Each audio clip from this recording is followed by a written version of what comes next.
আসসালামু আলাইকুম। ডক্টরস চেম্বারের পক্ষ থেকে আপনাদের সবাইকে স্বাগতম জানাচ্ছি।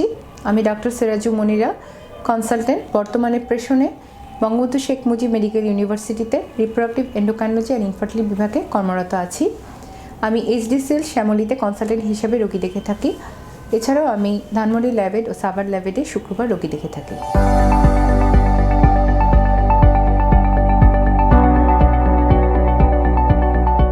আজকে আমরা একটা অত্যন্ত গুরুত্বপূর্ণ বিষয়ে আলোচনা করব। আপনাদের সবাই এটা নিয়ে অনেক জিজ্ঞাসা আছে। রোগটা খুবই কমন একটা রোগ, এন্ডোমেট্রিওসিস, যেটা একটা মহিলাকে প্রচণ্ড পরিমাণে পেইন দিয়ে থাকে। শুধু যে শারীরিক পেইন তা নয়, মানসিকভাবেও অনেক বিপর্যস্ত থাকে এন্ডোমেট্রিওসিস রোগীরা, কারণ তাদের একটা দীর্ঘমেয়াদী সমস্যা, বন্ধ্যাত্ব নিয়ে তারা অনেক ভোগে এবং বন্ধ্যাত্বের অন্যান্য কারণের থেকে এন্ডোমেট্রিওসিস অনেক বেশি কঠিন, কারণ এটা এত সহজে নিরাময় করা যায় না। ট্রিটমেন্ট করলেও দেখা যায় যে সাকসেস অনেক কম হয়। এখন আমরা আসি এন্ডোমেট্রিওসিস কী। এন্ডোমেট্রিওসিস হচ্ছে একটা মাল্টি সিস্টেম সমস্যার মতো, যেখানে কিছু ইমিউনোলজিক্যাল কারণ থাকে, কিছু হরমোনাল বিষয় থাকে, যেমন ইস্ট্রোজেনের আধিক্য থাকে। এটাকে এখন কিছু ক্ষেত্রে ইনফ্লামেশন প্রসেসও বলা হচ্ছে, যেখানে কিছু মেডিয়েটরগুলোর একটা ইমব্যালেন্স হয় এবং এখানে জরায়ুর বাইরেও জরায়ুর মতো কিছু টিস্যু বা গ্ল্যান্ড বিভিন্ন জায়গায় ব্লিডিং করায়। যখন মাসিক হয় তখন বিভিন্ন জায়গায় এই ব্লিডিংগুলো জমা হয়ে পরবর্তীতে একটা পেইন তৈরি করে। অনেক প্রচণ্ড ব্যথা নিয়ে রোগীরা আসে। কারো কারো ক্ষেত্রে মাসিকের সময় তীব্র ব্যথা হয়, এতটা তীব্র ব্যথা হয় যে তার নর্মাল যেই কাজগুলো, স্কুল করা, অফিস যাওয়া, কোনোটাই করতে পারে না এবং তাকে বিছানায় শুয়ে থাকতে হয় অথবা ইঞ্জেকশন নিয়ে ব্যথাকে দূর করতে হয়। এবং অনেকের ক্ষেত্রেই দেখা যায় বিয়ের পর তারা হাজব্যান্ডের সাথে সহবাসেও সমস্যা হয়, প্রচণ্ড ব্যথা হয়। অনেকের ক্ষেত্রে দেখা যায় যেটা সারা মাস ধরেই একটা ক্রনিক ব্যথা থাকে, মাথা ব্যথা থাকে। তাদের ক্ষেত্রে দেখা যায় তলপেটে সারাক্ষণই একটা ব্যথার মতো কমপ্লেন করে। অনেকে সিস্ট নিয়ে আসে, যেটাকে আমরা কমনলি বলি চকলেট সিস্ট, যেটা অনেক সময় সাধারণত ছোট সাইজের হয়ে থাকে, তারপর অনেক সময় এটা অনেক ব্যথা হয়ে বড় সাইজও হতে পারে। এবং এদের বয়সটা সাধারণত রিপ্রোডাক্টিভ এইজে, মানে যখন থেকে মাসিকটা শুরু হচ্ছে তখন থেকে শুরু করে মোটামুটি দেখা যায় 20 থেকে 40 বছরের মধ্যেই এই গ্রুপটা থাকে। এবং এটা কাদের বেশি হচ্ছে, যাদের অনেকগুলো বাচ্চা থাকে তাদের সাধারণত এন্ডোমেট্রিওসিস কম হয়। এন্ডোমেট্রিওসিস যাদের বাচ্চা কম হয় বা একটা বাচ্চা থেকে আরেকটা বাচ্চা হওয়ার মধ্যে একটা বড় সময়ের ব্যবধান থাকে, তাদের ক্ষেত্রে এন্ডোমেট্রিওসিস বেশি দেখা যায় এবং এটা অবশ্যই এতে কিছু জেনেটিক বেসিস আছে।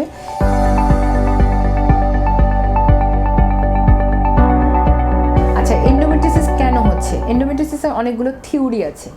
এখন থিওরিগুলো হচ্ছে যে রেট্রোগ্রেড মেনস্ট্রুয়েশন বলে, স্পেশালি যাদের হচ্ছে জরায়ু বা টিউবের যে গঠনগত ত্রুটি থাকে তাদের ক্ষেত্রে এটা বেশিতে হয়, যে মাসিকটা হচ্ছে বাইরের দিকে, তার পেরিটোনিয়াল ক্যাভিটির দিকে চলে যাচ্ছে, যা গিয়ে বিভিন্ন জায়গায় এটা ডিপোজিট হচ্ছে। অনেকে বলে হচ্ছে যে একদম যখন ভ্রূণ অবস্থায় থাকে তখন কিছু সিলোমিক মেটাপ্লাসিয়া, মানে তখন তার ওই সময় কিছু ওভারিয়ান টিস্যু বিভিন্ন জায়গায় ডিপোজিট হয়ে হচ্ছে। কেউ বলে যে ব্লাড ভেসেল বা হচ্ছে লিম্ফেটিক সার্কুলেশনের মাধ্যমে এটা বডির বিভিন্ন জায়গায় ছড়িয়ে যাচ্ছে।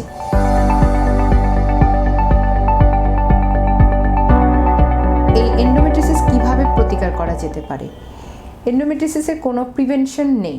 এটা যাদের হয় তাদের প্রতিকারের সেরকমভাবে কোনো উপায় থাকে না এবং অনেকেরই যাদের জরায়ুতে বা গঠনগত ত্রুটি থাকে বা কোনো কারণে মাসিকটা বাইরে আসতে পারে না, তাদের দেখা যায় যে খুবই অল্প বয়সে এন্ডোমেট্রিওসিস রোগটা তৈরি হয়। আর বাকিদের দেখা যায় যে 20 থেকে 25 বছর বা 30-35 বছরেও হতে পারে। এবং এটার ট্রিটমেন্ট প্রসেসটা হচ্ছে দুই ধরনের, একটা হচ্ছে সিমটম রিলিফ আর একটা হচ্ছে সার্জারি। সিমটম রিলিফের জন্য আমরা দুই ধরনের ওষুধ ব্যবহার করি। একটা হচ্ছে ব্যথা কমাবার জন্য আমরা কিছু NSAID জাতীয় বা ব্যথার ওষুধ ব্যবহার করতে পারি, সেটা এখন বাজারে অনেক ধরনেরই আছে, অ্যাসিক্লোফেনাক বা ন্যাপ্রোক্সেন, এই ওষুধগুলো। আরেকটা হচ্ছে যেহেতু এরা অনেক বেশি মাসিক নিয়েও আসে, মানে মাসিকের সময় অনেক বেশি রক্তস্রাব হয়, তো এই মিনোরেজিয়া কমাবার জন্য আবার কিছু ওষুধ ব্যবহার হয়। এবং এই ব্যথা এবং মিনোরেজিয়া, মানে অতিরিক্ত রক্তস্রাব যা, এই দুটোকে কমানোর জন্য হরমোন ব্যবহার হয়। এখন কি হরমোন আমরা ব্যবহার করি? প্রোজেস্টেরনের বিভিন্ন ধরনের প্রকারভেদে আমরা এটা ব্যবহার করি। আবার এখন নতুনভাবে অ্যারোমেটেস ইনহিবিটর বা লেট্রোজল যে ওষুধটা, এটাও জনপ্রিয়তা পাচ্ছে। এবং প্রোজেস্টেরনের মধ্যে এখন সবথেকে সর্বাধিক জনপ্রিয় যে ড্রাগটা সেটা হচ্ছে ডাইনোজেস্ট। আর আমরা কমনলি যেটা সহজভাবে অল্প খরচে যেটা করতে পারি, আমরা জন্ম নিয়ন্ত্রণ বড়ি বা ওরাল কন্ট্রাসেপটিভ পিল ব্যবহার করতে পারি।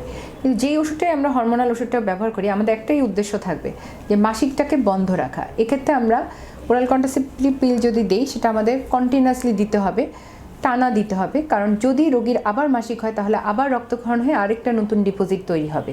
সেই জন্য আমরা যদি ওরাল কন্ট্রাসেপটিভ পিলই দিই অথবা প্রজেস্টেরনও দিই, যেটাই আমরা দিব এটা আমাদেরকে টানা দিতে হবে। এবং এক্ষেত্রে যদি চকলেট সিস্টও থাকে, সেক্ষেত্রেও এই সাইজটা দেখা গেছে ছোট হয়ে যায়। তো আমরা ডাইনোজেস্টটাকে এখন খুব গুরুত্ব দিচ্ছি, কারণ এটার অনেক বেশি কার্যকারিতা দেখা যাচ্ছে এবং ডাইনোজেস্ট আমরা বলা যাচ্ছে যে 12 মাসও ব্যবহার করতে পারি। আর আমরা নতুন যারা বিবাহিত কাপল, তারা যদি এই মুহূর্তেই বাচ্চা নিতে না চায়, তাদের ক্ষেত্রে আমরা টানা 1-2 বছর তাদের ওরাল কন্ট্রাসেপটিভ পিলও ব্যবহার করতে বলতে পারি। আর যারা বাচ্চা চাচ্ছে, তাদের ক্ষেত্রে আমরা কি করব? তাদের ক্ষেত্রে কি আমরা মেডিকেল ট্রিটমেন্ট করব, নাকি আমরা সার্জারিতে যাব? যদি এই মুহূর্তেই তার বাচ্চা চায় আর সিস্ট থাকে, যদি সিস্টের সাইজ সাধারণত 5 সেন্টিমিটারের বড় হয়, তাহলে আমরা দেখা যায় যে বলি আপনারা সার্জারিতে যেতে পারেন। কিন্তু সে তার জীবনে একবার সার্জারি করবে এবং সার্জারিটা সাধারণত ল্যাপারোস্কোপিক সিস্টেক্টমি করা হয় এবং ল্যাপারোস্কোপিকেই আমরা বেশি গুরুত্ব দিই। কারণ ল্যাপারোস্কোপি তার পুরো পেটের ভিতরে কোথায় কোথায় এন্ডোমেট্রিয়াল ডিপোজিট আছে সেটা দেখতে পারে। তারপর যেটা আমরা বলি স্টেজ 1, 2, 3, 4। স্টেজ 1, 2তে ছোটো ছোটো একটু ছোটো একটা ডিপোজিট থাকে বা 1-2টা ফাইল থাকে। কিন্তু যখন 3-4 হয়ে যায়, দেখা যায় যে পুরো পেটের ভিতরের গঠনটাই চেঞ্জ হয়ে যায়। ইউটেরাসের সাথে দেখা যায় যে খাদ্যনালী এসে জোড়া লেগে যাচ্ছে, মানে তার দেখা যায় যে সব কিছু মিলে আমরা অনেক সময় এটাকে বলি ফ্রোজেন পেলভিস, যেটা স্টেজ 4। সেখানে চকলেট সিস্টও থাকছে, আবার তার ওই খাদ্যনালীগুলো পিছন দিকে এসে জরায়ুর পিছনে লেগে যাচ্ছে। তো ওই রকম অবস্থাতে দেখা যায় যে বাচ্চা কনসিভ করার সম্ভাবনা অনেক কমে যায়। এবং এন্ডোমেট্রিওসিসে বয়স বাড়লে ডিম্বাণু কমে যায়, কিন্তু এন্ডোমেট্রিওসিসের ক্ষেত্রে দেখা যায় এই চকলেট সিস্ট তৈরি হয়ে গেলে বা স্টেজ 3-4 এন্ডোমেট্রিওসিসে দেখা যায় অনেক অল্প বয়সেই রোগীর ডিম্বাণু কমে যাচ্ছে, খুবই কমে যাচ্ছে। এবং তখন যখন আমরা একটা সার্জারি করি, তারপর আমরা তো ওভারির সিস্টটাকে সরাই, যেখানে অ্যানাটমিটা ঠিক করার চেষ্টা করি, কিন্তু ওই সময় দেখা যায় যে ওভারির যেই ডিম্বাণু সেটা অনেক কমে যায়, তারপর রোগী কনসিভ করতে পারে না। তো সেখানে আমরা আজকাল যদি সিস্ট সাইজ ছোট থাকে, 3 সেন্টিমিটারের মধ্যে থাকে, অথবা স্টেজ 1-2 এন্ডোমেট্রিওসিস হয়, তো সেক্ষেত্রে আমরা অনেক সময় দেখা যায় রোগীকে চেষ্টা করতে বলি বাচ্চা নেওয়া। 3 থেকে 6 মাসের মধ্যে যদি স্পন্টেনিয়াসলি তার বাচ্চা না হয়, তখন আমরা স্টেপ বাই স্টেপ ওভুলেশন ইন্ডাকশনে যাই। এবং স্টেজ 3-4 এর ক্ষেত্রে অ্যাকচুয়ালি আইভিএফ বা টেস্ট টিউব বেবি সব থেকে ভালো ব্যবস্থা তার বাচ্চা নেওয়ার জন্য।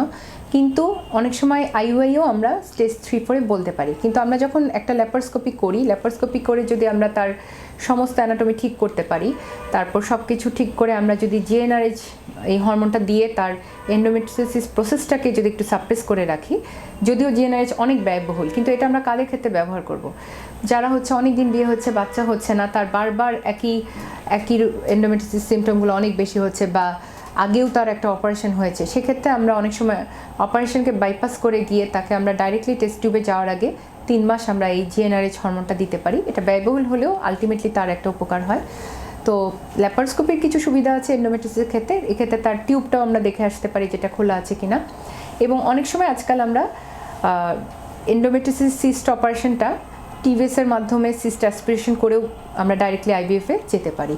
কারণ এক্ষেত্রে দেখা যায় যে একটা অপারেশনের পরে রোগীর ডিম যেহেতু কমে যায়, তার প্রত্যেকটা সময়টাও অনেক গুরুত্বপূর্ণ। এবং এক্ষেত্রে রোগীকে আমরা কালক্ষেপণ করব না, আমরা তাকে টেস্ট টিউবের ব্যাপারেই স্টেজ 3-4 এন্ডোমেট্রিওসিসের ক্ষেত্রে তার বয়স যদি ইয়াংও হয়, তবুও আমরা টেস্ট টিউবের গুরুত্বটা তাকে বুঝাবো। আর যদি সে একান্তই রাজি না হয়, আমরা স্টেজ 3-4 তাকে আইভিএফ পর্যন্ত বলতে পারি।